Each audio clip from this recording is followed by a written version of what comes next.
So ang tag-activity kay na kay about sa mga traffic signs o ako mga ka-groupmates, bisan uno pa ng mga traffic signs ang ipakuan sa ila, dahil gajud mo relate na kumbaga mo igo gajud sa ila kung uno sila, kung uno nila na feel sa jaon na butang.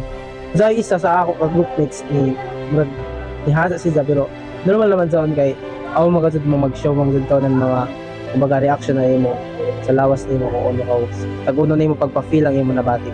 So ang ako na-learn kay dili dapat taguon ang mga kumbaga mga butang na gusto nimo ilaong kay part ra dyan sa life.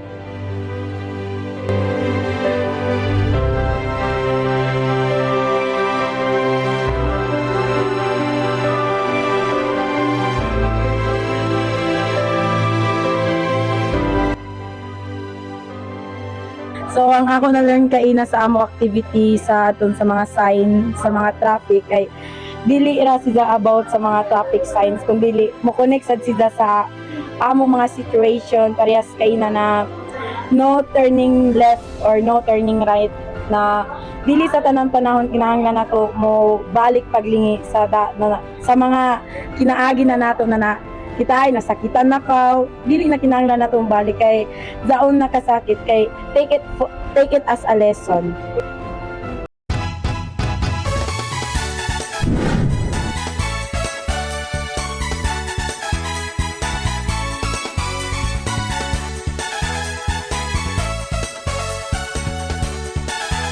Ang strategy na amo taghimo sa duwa ka ina is kinahanglan ni inat gajud pagladyo ang panapton. Need gajud namo na makontrol ang bola para pag serve ng bola dili si ma out. Dapat masinod gajud siya sa kalaban. Pag receive sab ng bola dapat gajud na sabay gajud kami mag-itcha ng bola. So ang na-learn na ako sa taghimo na activity kaina is need gasod ng cooperation, tapos dili basta-basta dapat magpahiit sa kay lisod gasod i-control ang bola ng gamit ang panapton. So need gasod ng cooperation.